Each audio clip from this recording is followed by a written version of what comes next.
RBHS COVID-19 information plan. Okay, so obviously it's been a very interesting past 4 weeks. This officially came down on March 14th. I believe that was a Friday when we've received official notification from the governor about the initial closing. As previously stated, we were ahead of the curve a little bit in that we had previously decided to close school through Monday, April 6th. And eventually the governor went and extended that through April 30th. So I'm going to go in an order of a couple things here, and then I'll open it up for discussion. E-learning. We are in our 4th week of e-learning. The schedule and the grading model that will be implemented are posted on the website. And my only point to this, and I will let Dr. Freitas touch on this also, is students and parents, please remember, in order to receive a passing credit for second semester, a student must complete at least 60% of their assignments or assessments assigned during this remote learning period. Dr. Freitas, would you like to add some additional stuff on that, please? I would. Firstly, good evening, board members and admin team, and to the community. I hope everyone's doing well, and I want to thank everyone who's out there working, keeping us safe. We believe in multiple opportunities. Our grading updates give students the opportunity to earn credit, to redo assignment, because we believe in students mastering what they're learning. We want them to understand. We don't want them to fail. But I'm going to briefly talk about the 3 possible scenarios for the semester 2 grade that was previously shared. So in the scenario 1 for the final semester 2 grade, a student can earn the same grade as 3rd quarter if they do 60% of the lessons and get a 60% or more. A student can earn a higher grade if they do 60% of the lessons, get a 60% on each assignment, and when they average 3rd and 4th quarter, it's a lot higher. They get the higher grade. And then lastly, a student can possibly earn an incomplete. But an incomplete is not a failure. An incomplete is an opportunity to demonstrate mastery. Our grading system is really based on the opportunity and the needs for the students, and it has been evolving in working with teachers, with the district administration. I want the community to understand, and the students, that we don't want to be punitive. We believe in supporting. Our mission is to get students to and through. That's what excites us. But at the same time, our duty is for us to teach, to learn, and to make sure that we have the skills necessary for colleges and career. And how do students do that? By turning in the assignments, by doing the work, doing the assessments. Remember, students, remember, board members and the community, 2 scenarios of students get a grade and get the credit for grade promotion and graduation. And in 1 scenario of the grading system, they get an incomplete, which means an opportunity to pass. It is not a failure. And while that's not a failure, parents and people that are watching, your son or daughter would need to repeat the class, or they would be withheld from graduation or from being moved up to the next grade level until they submitted the work to show at least 60% of the work from the remote learning to show that they've mastered or demonstrated some mastery of that content. I think that's been some confusion out there. I think there's some individuals that may think, hey, I got an A 3rd quarter, I'm going to get an A for the semester. The only way that you can achieve that A is by at least completing 60% of the assignments that were issued during this remote learning. So please continue to be engaged with the e-learning so that you can receive full credit. I think that particularly speaks to all the seniors out there, correct? It speaks to everybody, but the last thing the board would want to have happen is have a bunch of seniors that thought they were done at the end of 3rd quarter.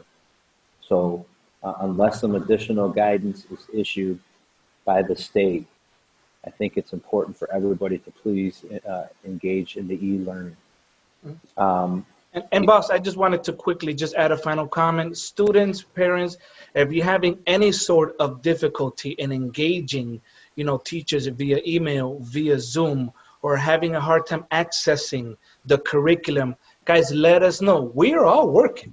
We are all available for you because we are committed to getting you to and through. We want to celebrate and make sure everyone passes. But again, students and community, remember, guys, we need the work done so we can support you best for your future planning. Okay, I'd like to move on to the next piece. And Mr. Smithing, if you could maybe hit mute real quick. Right, so that's consent agenda. I still have some other stuff to go through. Oh, I'm sorry. Move through. You've asked us to raise our hand, so if you can have that panel up, there's a hand that's raised. So because this is new to us, before we move to new subjects, please check that and make sure somebody might have a comment. Yeah, I wasn't done with the update. So Gina will get to you here in a second, okay? The second thing under the COVID plan is the biggest, next to continuity of learning, the second biggest thing from the state was student nutrition and making sure we were providing lunches both for our free and reduced lunch population, but also anybody that needed a lunch. Ms. Matana sent out a survey last week to all families, and we did receive about 50 additional families or students that will be picking up lunch. So if anybody watching this is in need of a lunch during the school closure, you do not need to be qualified for free and reduced lunch. You still can get a free lunch. Please email Ms. Matana or contact Ms. Matana in the business office, and she will work to get your name on that list so that you can pick up free lunch. Some other items in regards to communication. There is a modified security staff that is on call in the building for a few hours a day in the event of an emergency. A staff member or a student in the event of an emergency needed to get something from their locker to complete an e-learning assignment, or they needed something that was very important. There is not open access to the building, but you can email Mr. Dugetti or Mr. Mannon so they can notify security and give you an appropriate time to come and escort you to pick up something if you should need it. And that goes to staff as well. Also on the webpage, we have a dedicated COVID-19 page, but there is information about Chromebook repair. Obviously, we're stressing the e-learning and the remote learning. So in the event you're having issues with your Chromebook, there is an hour on Monday and Wednesdays and Fridays where you can drop off a Chromebook and do a Chromebook exchange, and we can IT person will be here to problem solve with you if you're having any issues with your Chromebooks. In regards to community support, there was a great article this week in the Landmark just about all the different things that local schools are doing. You saw that our science department donated goggles and gloves to McNeil. We have Mr. Weissar, who's working with our 3D printer, and another family from Riverside to help make PPE equipment. We have a senior who comes and picks up the lunches that are not picked up and takes them to a homeless shelter. So everybody is really chipping in here. We have some staff members to helping deliver lunches to students who can't pick up their lunches. So I just want to thank everybody for stepping up during this unprecedented times. In regards to the facility, we had some work that was scheduled for late May, early June on the pool. With the closure, we did drain the pool. That work is ongoing, and we will leave the pool drained until further notice when we start to get some clarification from the state when we need to get that back up and running. Also, we had a meeting today with our construction subcontractors for the roof and the gymnastics HVAC system that was scheduled for this summer. In the event, and this is only in the event, should the closure be extended past April 30th, we had a tentative start date of May 27th for that construction work. In the event that school is not open in May, we will move that project up about 2 weeks and try to get that started sooner so that it's completed before the start of school. Principal communication, Dr. Freitas and I have discussed, and Dr. Freitas is trying to put out at least twice a week messages to students to make sure they're engaging in some of the virtual activities that are going on via Zoom and Twitter and Instagram, whether it's Virtual Spirit Week. I think this week is Virtual Best Buddies. He did a virtual coffee with the principal. So Dr. Freitas is trying to keep the communities and families and students engaged and communicate any changes in our schedule that will be announced. One other item in regards to facility, the stadium. We've received mixed reviews. We've received several messages from residents thanking us for keeping that open and providing them an opportunity to use the track and work out. We've received some concerns from families that are concerned that there are large groups of people in the stadium. So we're working closely with the Brookfield Police Department, very similar to how they're handling the parks in Brookfield, and most communities are handling the parks. We locked up all of our athletic equipment. We are leaving the track open so that people can run or walk the track. There are people using the field for exercise. However, this is not a venue to schedule a pickup game of soccer or football or wiffle ball or playing hockey in our tennis courts. If that does occur, the police are in direct communication with me, and we will have to lock down those facilities. So there are a lot of residents, especially residents that live close to the high school, that are using this on a regular basis, and I'd ask everybody to please respect social distancing guidelines so that we can keep that facility open for the taxpayers who help pay for it. But I also need you to be responsible. The last thing in the COVID-19 thing I'd like to touch on is key events, okay? It has not been a fair second semester to our seniors. And class of 2020, we're going to do everything we can to try to give you the best senior year possible. But some of this is out of our control, and we just need to be patient as we wait for guidance from the state, the governor, and the State Board of Education. We canceled prom. That was scheduled for April. I think it was April 24th. That has been canceled. In the event the social distancing guidelines or large group gathering guidelines loosen up here in the next month or two, we will work. We've already talked with PTO and boosters about trying to pull off an alternative prom. It may need to be at the high school, but we will try to do some type of prom or senior event. Senior awards, the building administration is working on doing a virtual senior awards. We're also working on an athletic, the college signing day awards or recognition. We're going to try to do that virtually as well. SAT for all juniors, the required SAT test from the state has been waived for this year. Seniors, you took it already last year. If you need to do a paid SAT, you need to check with SAT or ACT in regards to doing an alternative testing date. But the state requirement, when we used to give the SAT during the school day, has been waived for the class of 2021. AP testing has been moved to online, and that was moved back to later May.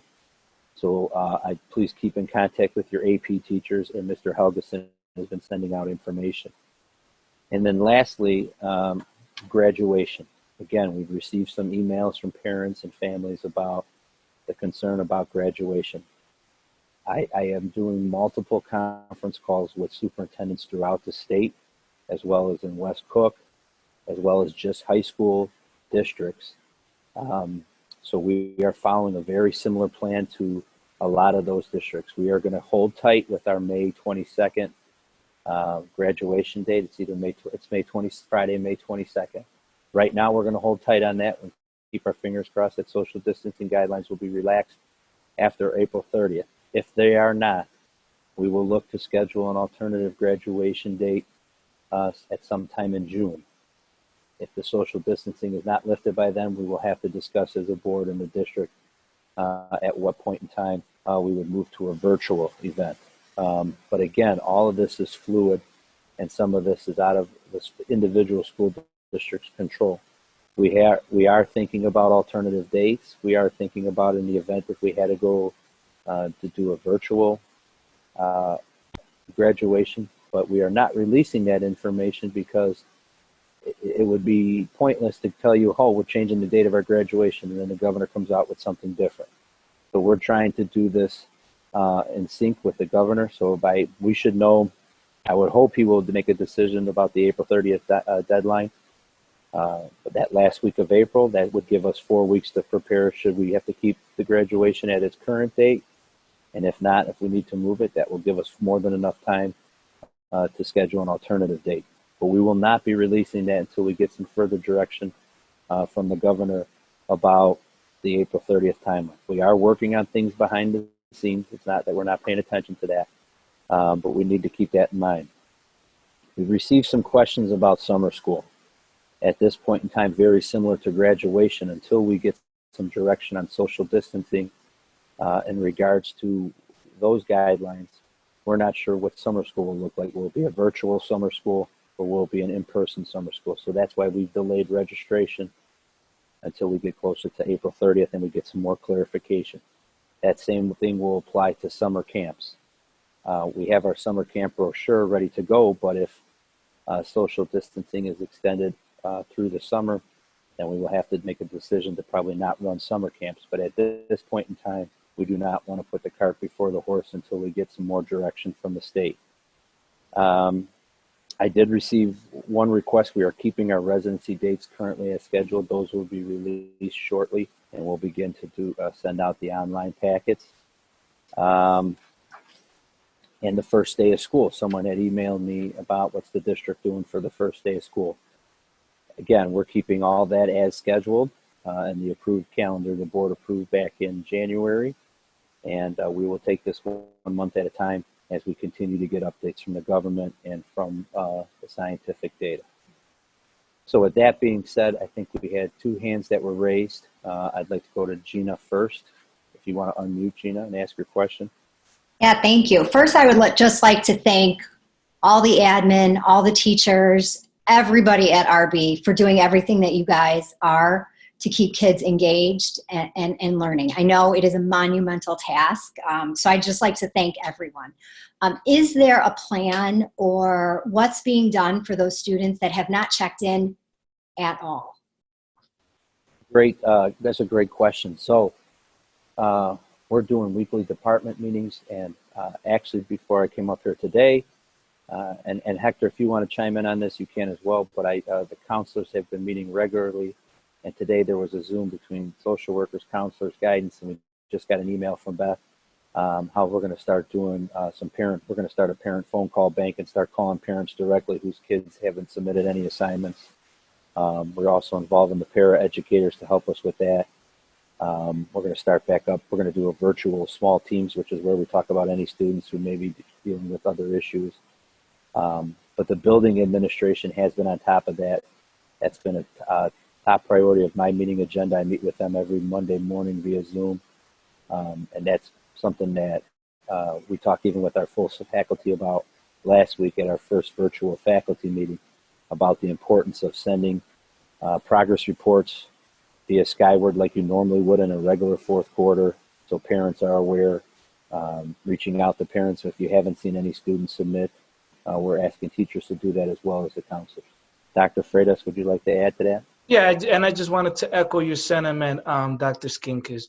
Our counselors have been reaching out to students. Our teachers have been reaching out to students. I myself personally, our commitment to our students is still moving forward. Our teams are still meeting. They're still checking with parents and checking in with students. The only thing that has changed is the platform. Instead of doing it, face to face, we're doing it online. But we are still committed to our students. We're following up. I'm doing it as well. But trust in our counselors, our teachers, and our assistant principals, deans, everybody that we are following up with our students. We're going to move everybody forward and not leave anybody behind. Yeah, because it's even more, in my view, it's even more than just the learning. Like, we don't know if families are going through the economic situation. They could have family members that are ill. They could be taking care of younger children, just making sure our students are okay. Like, that's just my concern. So thank you. We've been on top of that, and the social workers are doing remote visits with kids. That stuff's been great. I think you saw the emphasis about what I was putting on in ELearning at the beginning of this brief presentation, because we do have students, and as you heard in Mr. Baum's visitor comment, not everybody is taking advantage of this opportunity to move forward. And so that's why we were putting a strong effort. That's why I started the report out with that. There's another hand up, Ms. Haruska. Sorry, just had to unmute. I just want to thank you for not jumping the gun with dates. I see there are some emails. I know people are anxious. Thank you for assuring people that we're waiting for information. I know the governor is waiting for, best advice, best scientific information. And so we just need to be patient, wait for that. I also want to thank you for keeping the track open. It is an asset. Many of our athletes are crawling the walls. They've had seasons canceled. They're trying to stay in shape for college. They're running. Many of our residents are using the facilities appropriately, and I really am grateful that that exists for them to use. So thank you.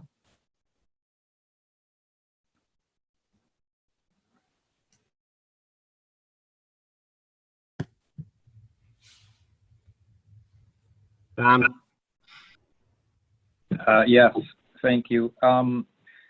So just a quick comment, and I know we're not supposed to, and I'm not going to respond to Mr. Baum's statement, but I would like to say that I really greatly appreciate the feedback because, as we have just started to engage in a strategic planning effort to try to figure out what it means, what the future of education means, how do we best prepare our students.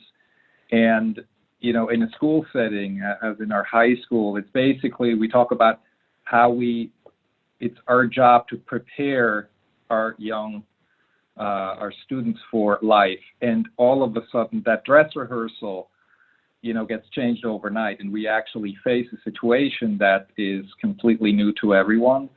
So I just want to say that my observation has been that anything from how I've seen students or counselors interact, members of the community, whether they're students themselves or even parents, there's really almost nothing quite like a crisis that exposes some of the real success stories. And so I would just like to suggest that we also, despite the tragedy and the suffering and so forth, which I'm not trying to downplay, but there's a real opportunity in this, in that when we debate whether we should change, the rapidly changing times, whether that should stay in the mission statement or not, it strikes me as almost moot now because we've just been overtaken by the future. And so I really appreciate all the actions that I've seen where people step up to the plate in ways that maybe we weren't even necessarily expecting. And I would love to, as we go forward, even hear more feedback from the community and teachers, because I think we're going to be faced with just about every part of education and how much it makes sense. So thank you for participating, to Mr. Baum.